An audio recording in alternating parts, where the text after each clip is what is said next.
이건 너무한 거 아니냐고. 전방비추거리 등절 빙글빙글 돌아가는 짱구의 하루. 우리의 정부는 정말 정말요. We dropped and it happened in a split second, and then suddenly all the devices and bags were up near the roof. 자신이 있다고요. 이리 모여 모두 모여 양파를 먹어보죠. 네, 미국 보잉사 여객기에서 또다시 사고가 발생했습니다. 이번에는 이륙 중에 엔진 덮개가 날아가면서 긴급 회항을 했는데요. 보잉의 안전사고 처음 있는 일이 아니죠. 반복되는 이유는 무엇인지 알아보겠습니다. 항공안전연구소 정윤식 소장과 함께합니다. 어서 오십시오. 안녕하십니까? 네. 자, 소장님은 전직 기장이기도 하신데요. 자, 이번에는 보잉 그 여객기에서 엔진 덮개가 날아갔단 말이죠. 이게 쉽게 있을 수 있는 일은 아니죠. 예. 뭐 완전히 없진 않고요. 과거에도 네. 사례는 몇 번 있었습니다. 근데 보통 사고의 문제점을 보면 크게 한 서너 가지 정도로 요약이 되는데요. 네. 첫째는 설계 잘못, 디자인이 잘못된 것이죠. 그런 쪽인데 이건 아마 항공기가 처음 나와서 초기나 아니면 새로 제작된 비행기에서 종종 발생이 되고 있는데요. 이 비행기는 나온 지 뭐 거의 9년 되고 그다음에 737-800 우리 NG 기종은 거의 나온 지가 20년 정도 안정화된 기체라서 네. 사실 설계 잘못으로 보기는 좀 어렵고요. 네. 두 번째는 이제 자재 우리 부품의 결함입니다.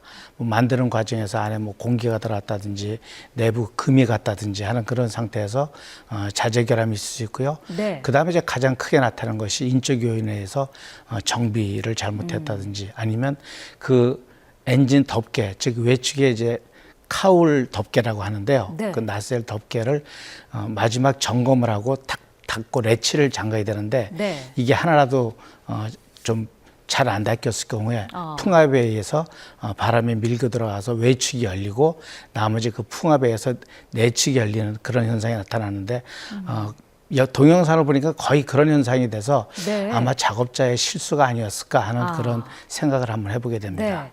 작업자의 실수지만 참 굉장한 피해로 이어질 수도 있는 상황이기 때문에 항상 조심해야 되는데 보잉 여객기 사고가 올해만 상당히 여러 차례 있었습니다. 저희가 그래픽으로 좀 준비를 해봤는데 자, 일지들을 조금 준비를 해주시죠. 지난 1월부터 계속해서 올해 보잉사의 안전사고 일지를 보고 계십니다.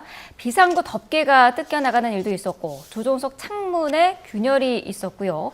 또 엔진 화재도 발생했었고 여러 차례 이런 안전사고가 일어나고 있는데 그 지난 1월에 있어서 굉장히 화제가 됐었던 비행 중에 그 안전문이 뜯겨져 나가서 구멍이 뚫리는 사고 이거는 조사 결과가 나온 거죠? 예, 조사 결과는 뭐 완전히 나오지는 않았지만 좀 더 네. 시간이 걸리지만 그래도 예상되는 조사 결과로서는 이제 원래 비상구가 설치되는 장소인데 네. 그 부분에 이제 좌석을 배치하기 위해서 그 비상구를 없앤 그런 상태입니다. 네. 그래서 비상구를 없앤 대신 외부에서 그 비상구 대신 이렇게 덮개를 막아놓은 상태인데요. 네. 그 제작 과정에서 그 덮개에 고정하는 볼트를 체결하지 않아가지고 시간이 지나다 보니까 이제 그 힘을 못 이겨서 공중에서 파열된 그런 상태라고 볼 수 있습니다. 네. 그래서 그것 때문에 물론 이제 인명 손상은 크게 나지는 않았지만 그래도 어쨌든 항공사고에서 제작 단계에서부터 있을 수 없는 그런 일이거든요. 그렇죠. 아마 이런 것들이 전부 안전관리 이런 비용 절감 차원에서 나온 그런 문제가 아닌가 이렇게 생각을 하고 있습니다. 비용 절감 차원을 말씀을 하셨는데 사실 보잉사라 그러면은 역사가 100년도 넘은 굉장히 큰 기업 아닙니까? 예, 굉장히 오래된 우리가 라이트 형제 뜬 이후에 약 10년 뒤에 회사를 설립해서 조그만 수상기에서부터 만든 그런 회사인데요. 네. 지금도 사실 세계 최고의 항공기 제작사로선 군림을 하고 있습니다. 네. 그러나 이제 우리가 생각하는 것만큼 그렇게 신뢰성이 이제 확보가 안 되고 자꾸 사고가 나니까 네. 아주 문제가 있지 않나 이런 생각이 좀 들기도 합니다. 특히나 이런 대형 제작사가 실제 거의 독과점 형태로 운영되다 보니까 네. 그런 문제들이 더 발생이 된 게 아닌가 하는 생각을 하고 있습니다. 네. 안전사고가 자주 일어나는 원인을 좀 짚어봐야 할 텐데 지금 회사 내에서 좀 여러 가지 변동사항도 있었던 것 같아요. 예.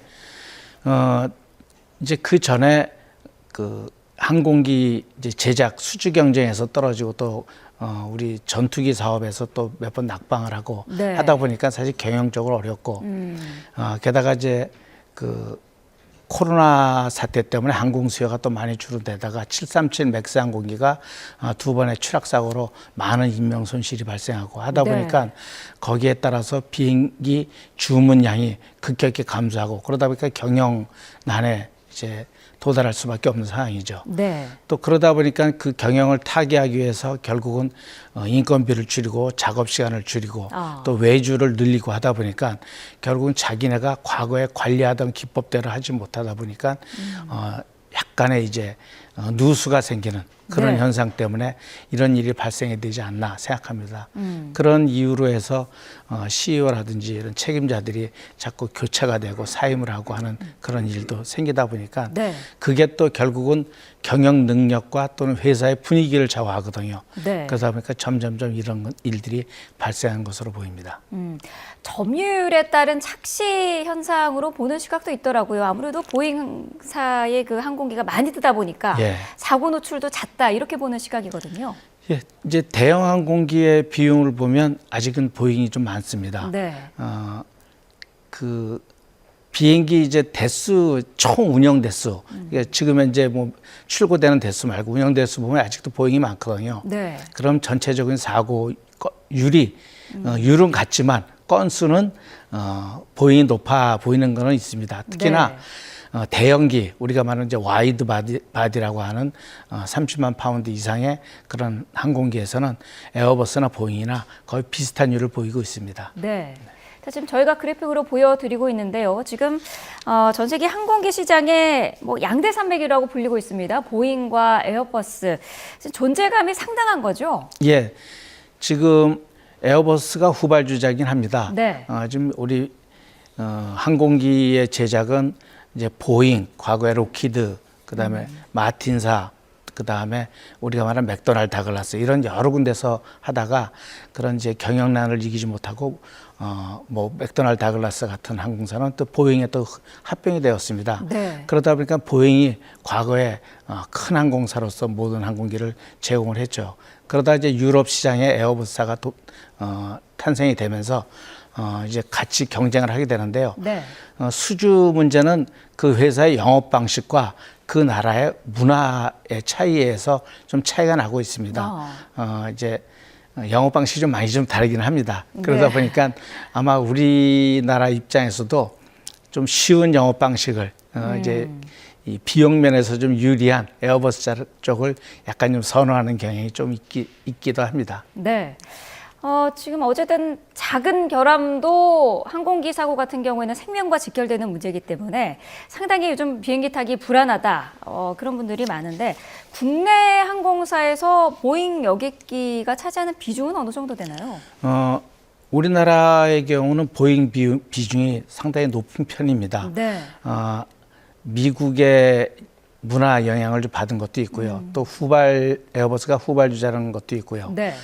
그 다음에 과거에 항공기를 제작하는 회사가 거의 미국에 있었다 보니까 그 항공기를 도입해서 하다 보니까 결국은 미국의 항공기가 우리나라에 많이 지금 있는 것은 사실입니다. 네. 그러나 점점 비용 문제, 그 다음에 편리성 문제, 그 다음에 항공기를 제작하는 그런 문화의 차이가 좀 있습니다. 그래서 우리가 받아들이는 게 요새는 에어버스가 더 낫지 않느냐. 하지만 또 보잉을 항공기 운영하던 사람은 역시 튼튼한 건 미제야 하면서 또 네. 운영하는 그런 또 생각이 있습니다. 그렇군요.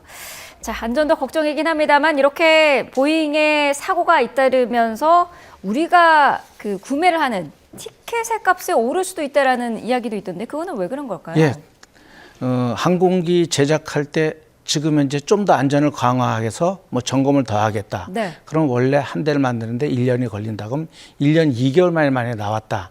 그럼 2개월만큼 항공기가 지연이 되면서 결국은 좌석수 공급이 부족하게 됩니다. 네. 그러면 결국은 표값으로 올라가는 거고요.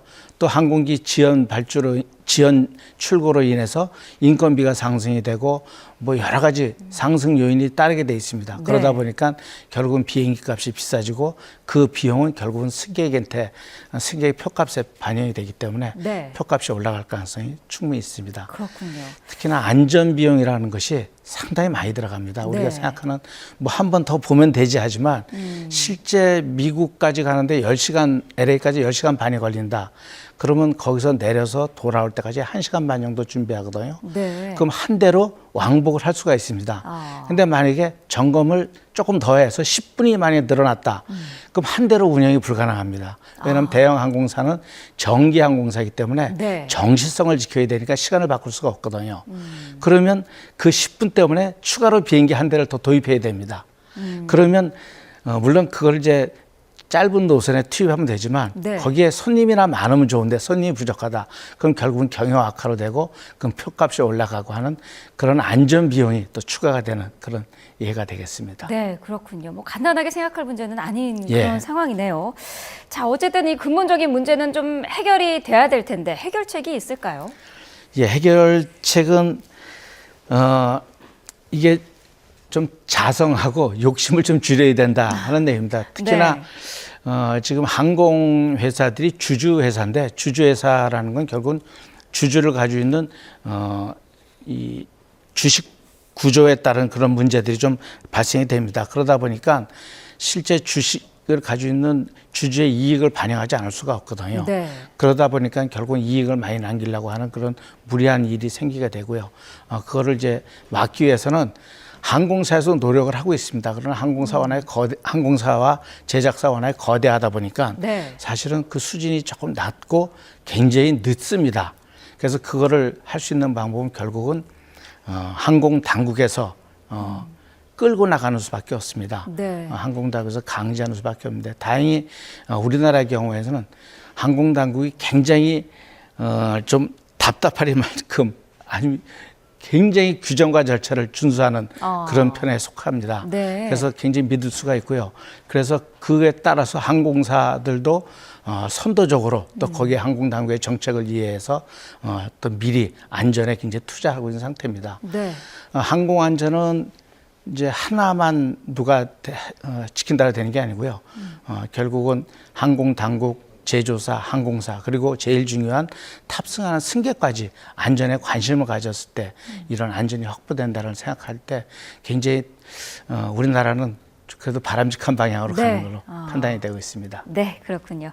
자, 이따리는 보잉의 안전사고와 관련된 이야기 함께 들었습니다. 항공안전연구소의 정윤식 소장과 함께했습니다. 오늘 말씀 감사합니다. 네, 감사합니다.